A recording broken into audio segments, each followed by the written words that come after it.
Au nom du Père, du Fils, du Saint-Esprit, soit Dieu, Amen. Mes chères sœurs, mes chers frères, Jésus aujourd'hui va quitter la Judée pour se soustraire à ses ennemis. Mais comme toujours, il ne se plaint pas, il ne récrimine pas, il ne se décourage pas non plus. Et on le voit se reposer de ses fatigues et d'accueillir la Samaritaine. Dans l'entretien avec la Samaritaine, la bonté, la sagesse et la maîtrise du Christ éclatent d'autant plus que Jésus, afin de mieux parvenir à ses fins, accepte de suivre cette femme par les chemins souvent ondoyants et de sa curiosité, de son amour-propre et de son persiflage, c'est-à-dire de son ironie. Alors on va s'arrêter, si vous voulez bien, avec Jésus auprès du puits de Jacob, le bon pasteur.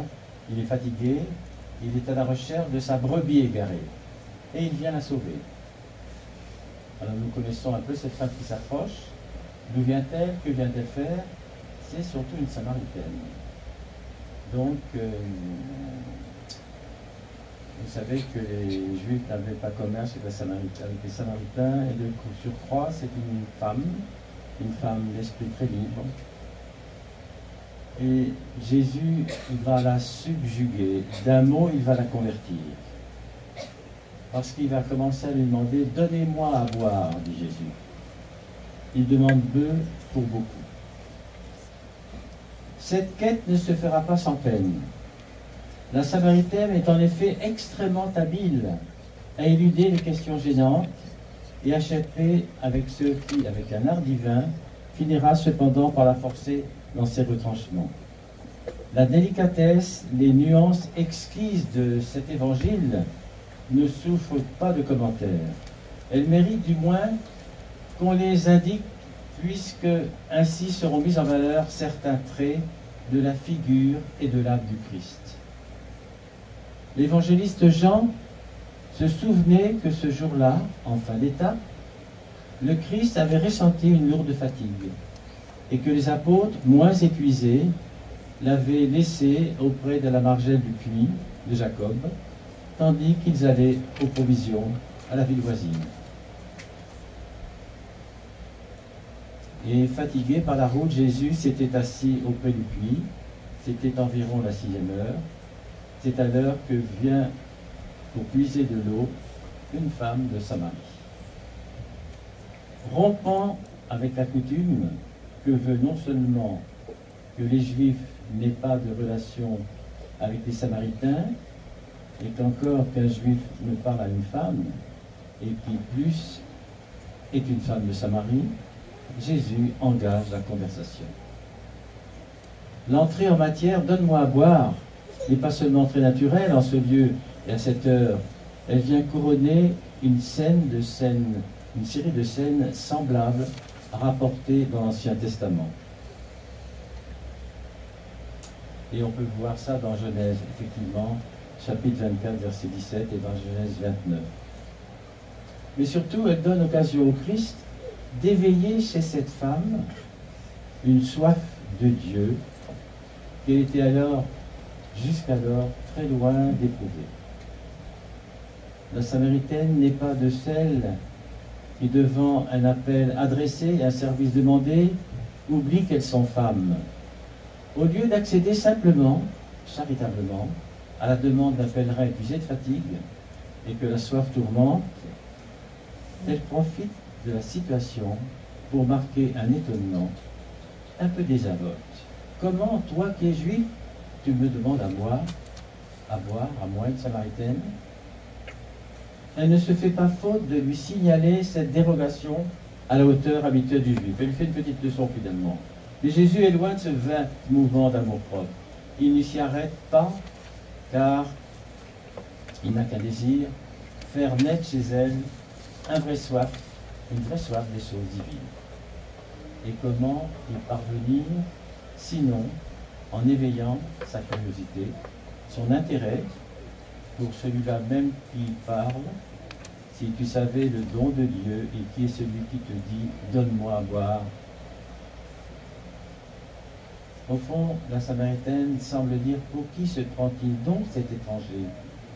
Après s'être abaissé à lui demander à boire. Il prétend maintenant, lui qui n'a rien pour puiser, me donner de l'eau vive.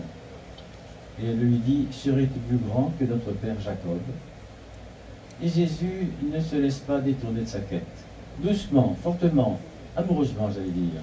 Il insiste et montrant le puits, il dit, ce que vous avez entendu dans l'Évangile: quiconque boit de cette eau aura soif à nouveau, mais qui boira de l'eau que je lui donnerai n'aura plus jamais soif. L'eau que je lui donnerai deviendra en lui une source jaillissante dans la vie éternelle. Quel est donc cet homme, ce pauvre, ce mendiant, qui tout à coup, et tout à l'heure, réclamait à boire et qui maintenant ne parle que de don? Si tu savais le don de Dieu, l'eau que je lui donnerai deviendra en lui source. Si forte, si prenante la magie de ce mot, si grande la noblesse de cet étranger, c'est Jésus, aux paroles pleines de majesté, que la femme en subit l'emprise, au point de supplier: donne-la-moi cette eau. Oh, sans doute, il n'est pas encore question ici d'une autre eau que l'eau matérielle. Peut-être même, peut-on voir dans cette considération très pratique, afin que je n'ai plus à passer ici pour viser, une mise en demeure quelque peu ironique, impertinente même, et teintée d'incrédulité, afin que Jésus manifeste son pouvoir. Le Christ, bien sûr, il sent que l'ironie, la coquetterie, la moquerie qui continuent à se manifester chez la Samaritaine risquent de rendre l'entretien stérile. Il se résout donc à l'orienter brusquement sur une autre voie. Va, appelle ton mari et reviens ici. Et vous savez la réponse: je n'ai pas de mari. Et le Seigneur a dit: tu vivrais, mais en cela seulement, puisqu'elle avait eu 5 maris, et que celui-ci qu'elle avait actuellement n'était pas son mari, Jésus lui montre qu'il lit dans les cœurs et que rien ne lui est caché. Ainsi semble-t-il cette fois que le coup est porté. Seigneur, je vois que tu es un prophète. Mais avec le même propos que tout à l'heure, la femme détourne une fois encore la conversation. Puisque cet homme est prophète, elle se place et le place sur le terrain religieux, opposant très habilement une tradition vénérable à une prétention de peu de poids, en montrant le charisme qui domine la plaine, et elle dit: nos pères ont adoré sur cette montagne, et vous, vous dites c'est à Jérusalem qu'on doit adorer. Alors, une souveraine mansuétude, délicatesse, Jésus se saisit de cette diversion et en tire l'occasion d'une de ses révélations les plus hautes. Cette femme libre, très libre même, qui est là devant lui, en sera la première bénéficiaire, mais à travers elle, cette déclaration viendra éclairer et nourrir des siècles en siècles une multitude d'âmes en quête de vie et de vérité. Et élevant le débat bien au-dessus de ces querelles, non de clocher, mais en l'occurrence de collines, entre Garizim et Jérusalem, il dit: crois-moi, femme, l'heure vient où ce n'est ni sur cette montagne ni à Jérusalem que vous adorerez le Père. Vous, vous adorez ce que vous ne connaissez pas. Nous, nous adorons ce que nous connaissons, car le salut vient des Juifs. Mais l'heure vient et nous y sommes. Nous, les vrais adorateurs, adorons le Père en esprit et en vérité, car ce jour-là, ce sont là les adorateurs tels que le veut le Père.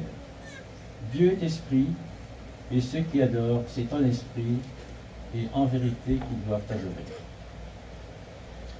Ces paroles d'une majesté simple, cet enseignement si profond, ébranlent la Samaritaine et font soudain affleurer ce qu'elle portait en elle-même de meilleur et d'inavoué, cette soif, cette attente d'un Messie sauveur.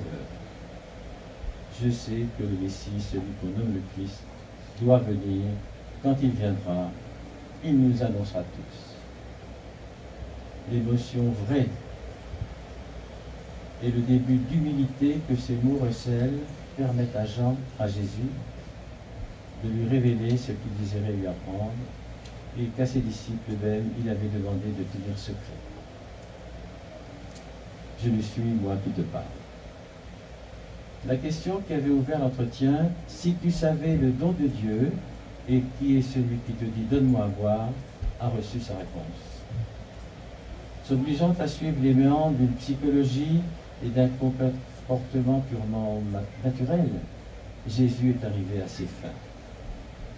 Mieux, en gratifiant cette femme apparemment mal préparée d'une telle révélation, il a fait éclater l'absolue gratuité de sa miséricorde.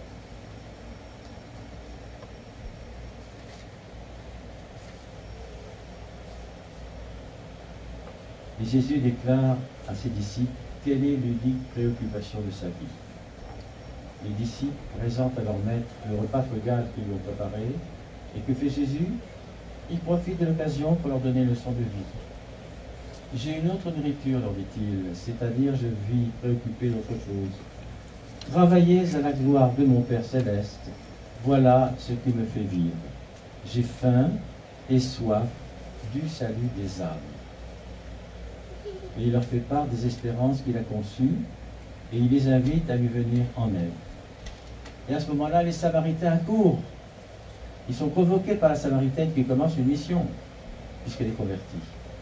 Dans le but d'une vie nouvelle, le Sauveur invite à l'apostolat ceux qui l'entourent. Et nous l'entourons, nous espérons tous, donc nous sommes appelés à l'apostolat. Il nous appelle tous, et nous avec eux, à la moisson des âmes. La moisson est abondante, les ouvriers sont peu. Il s'agit de parler et d'agir de façon de les gagner à Dieu. Et ça, c'est tout notre travail. Notre travail d'apostolat, de témoigner de la présence du Christ sur terre et d'un Sauveur que beaucoup ne connaissent pas encore. Peut-être parce qu'ils n'ont pas eu la chance d'être baptisés, d'avoir aussi une éducation chrétienne, peut-être influencés par les théories du monde, et aussi parce qu'ils n'ont pas l'exemple des chrétiens, justement. Alors nous avons une grande, lourde responsabilité. Vous voyez, cette Samaritaine, une femme libre. On dit que c'est une pécheresse. Donc elle était libre de son corps, elle aimait le plaisir, mais elle a été vite touchée par le Seigneur. Le Seigneur, alors aujourd'hui on peut voir la psychologie de notre Seigneur. On le connaît bien sûr, on n'a pas besoin de faire une psychanalyse pour ça, mais enfin, on voit un petit peu toute cette tactique d'amour, cette tactique habile. Il ne se démonte jamais, elle joue un peu la séductrice encore. Et le Seigneur a bien compris que c'est une femme qui a soif d'un véritable amour, et soif de la parole de Dieu. Alors, comme la Samaritaine, essayons aussi de faire des émules, c'est-à-dire essayons de convertir par notre façon d'être, par notre charité, par notre amour surtout. Parce que l'amour, ça ne trompe jamais.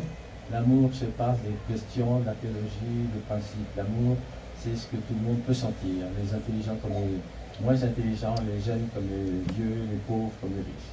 Que la bénédiction du Dieu Tout-Puissant, le Père, le Fils et le Saint-Esprit, descende sur vous et reste pour toujours. Amen.